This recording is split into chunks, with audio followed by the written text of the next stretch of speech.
Que faut-il savoir sur le mot vêtements et chaussures en russe? Salut, привет, c'est Diana et bienvenue dans cette nouvelle leçon où je vais expliquer ce qu'il faut savoir absolument sur les mots vêtements et chaussures en russe. Si tu aimes ce genre de cours, n'hésite pas à mettre le pouce en l'air pour m'indiquer que je devrais faire plus de cours de russe de ce genre et abonne-toi à cette chaîne YouTube si c'est pas encore fait. Comme d'habitude, tu pourrais retrouver tout le vocabulaire et toutes les règles employées dans la leçon dans la description. C'est juste en bas. Et alors, on commence à apprendre ce qu'il faut savoir sur les mots chaussures et vêtements en russe. Commençons par la traduction de ces deux mots. Vêtements, c'est одежда, одежда, et chaussures, c'est обувь. Prononçons ensemble. Одежда, одежда, l'accent tonique sur le «е», одежда. Et обувь, l'accent tonique sur la première voyelle «o», обувь. Одежда, vêtements, обувь, chaussures. L'emploi de ces deux mots en russe et en français est assez différent. Parce que en français, on dit le plus souvent les vêtements et les chaussures. Tandis qu'en russe, on dit одежда et обувь. Одежда, c'est un mot féminin employé au singulier et обувь finit par le signe mou. Le signe mou à la fin nous indique que c'est le mot du genre soit masculin, soit féminin. Du coup, il faut apprendre, je veux dire, обувь, c'est aussi féminin. Одежда, обувь, c'est féminin singulier. Et dans mon avis, 99% des cas, ces deux mots s'emploient à cette forme, au féminin singulier. Du coup, ce qu'il faut mémoriser. En russe, les mots, les vêtements, les chaussures s'emploient au singulier. Одежда et обувь. Par exemple, это моя одежда signifie en français ce sont mes vêtements. Это моя одежда. La même phrase avec le mot chaussures, обувь. Это моя обувь. Ce sont mes chaussures. Это моя обувь. Maintenant, je te propose d'apprendre les adjectifs qu'on emploie en russe le plus souvent avec les mots одежда, vêtements, et обувь, chaussures.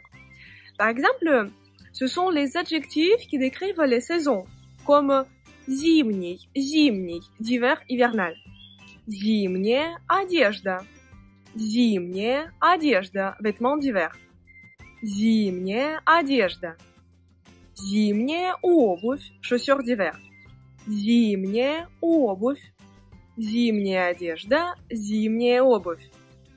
Весенний, de printemps. Весенняя одежда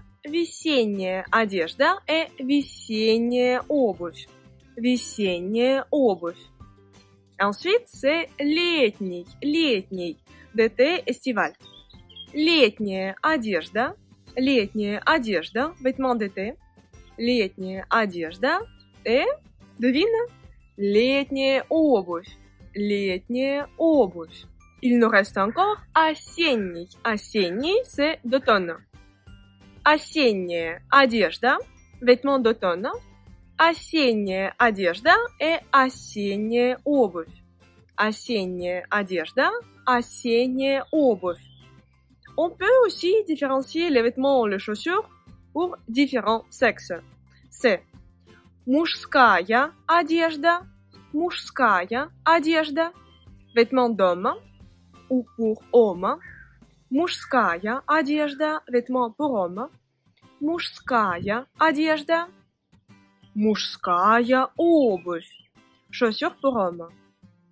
Мужская обувь. Мужской, c'est l'adjectif qui provient du mot мужчина, l'homme. Мужчина, et l'adjectif c'est мужской. Мужская одежда et мужская обувь. Par opposition à l'adjectif мужской, il y a l'adjectif женский. Женский, c'est féminin pour femme. Женский. Женский provient du mot женщина, femme. Женская одежда, vêtements pour femme. Женская одежда, женская обувь. Si vous allez dans un magasin de chaussures ou de vêtements en Russie, vous avez aussi peut-être avoir besoin de chercher les vêtements, les chaussures pour les adolescents et pour les enfants. Ce serait детский. Детский, c'est pour enfants. Детская одежда, vêtements pour enfants. Детская обувь, chaussures pour enfants. Детская одежда, детская обувь. Pour adolescents, ce sera подростковый.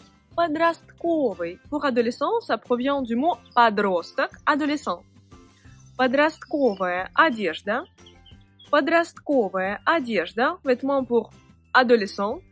Et подростковая обувь.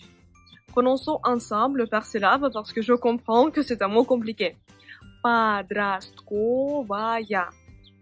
Подростковая. Tu arrives? Encore une fois, la dernière. Подростковая. Et ensemble, ça nous donne подростковая. Подростковая одежда. Подростковая обувь. Avec le mot одежда, en russe, on emploie parfois l'adjectif верхняя. Верхняя одежда. Верхняя одежда. Верхний, si on le traduit mot à mot, ça va nous donner de haut. Vêtements de haut.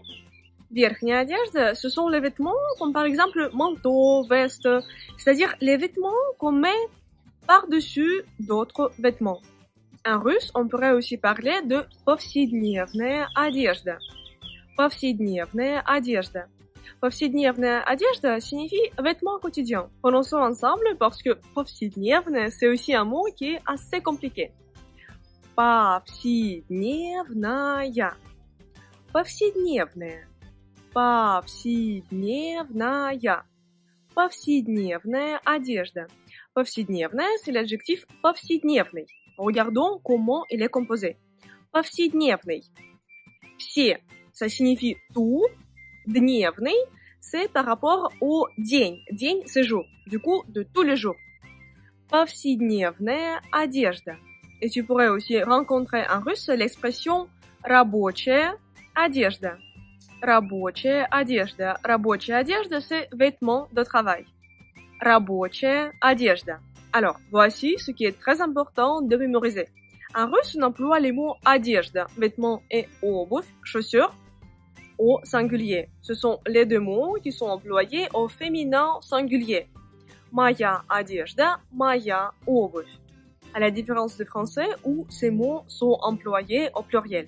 Les mots одежда et обувь peuvent être employés au pluriel, mais ce n'est pas un emploi fréquent. Il n'est pas du tout fréquent. En fait, moi, j'ai quasiment jamais employé ça au pluriel et j'ai jamais entendu employer quelqu'un au pluriel. Il y a le mot одежды, les vêtements, mais ce mot, vous savez, il est très poétique, très littéraire et ça sonne un peu de façon archaïque. Vous pourrez par exemple rencontrer le mot одежды dans un texte littéraire du 18e, 19e siècle, mais ça va être vraiment un mot de langage littéraire, de langage très élevé, qui ne s'emploie pas dans le langage de tous les jours. Maintenant, tu sais comment il faut employer les mots одежда et обувь en russe. Merci beaucoup d'avoir regardé ce cours, j'espère qu'il t'a plu. Si c'est le cas, n'hésite pas à mettre le pouce en l'air pour m'indiquer que je devrais faire plus de leçons de ce genre et abonne-toi à cette chaîne YouTube si c'est pas encore fait. Comme d'habitude, tu pourrais retrouver tout le vocabulaire et toutes les explications employées dans la leçon dans la description. C'est juste en bas. Également, dans la description de la vidéo se trouvent les liens vers mes cours intensifs de russe qui te permettront d'apprendre la langue de Pushkin de façon plus efficace et rapide. J'aimerais remercier les personnes qui soutiennent mon travail par PayPal.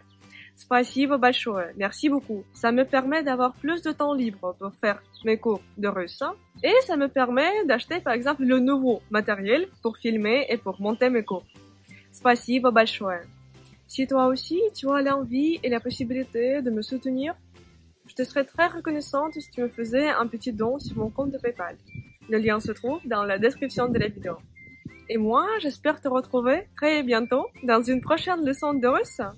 Et pour l'instant, je te dis до свидания, au revoir.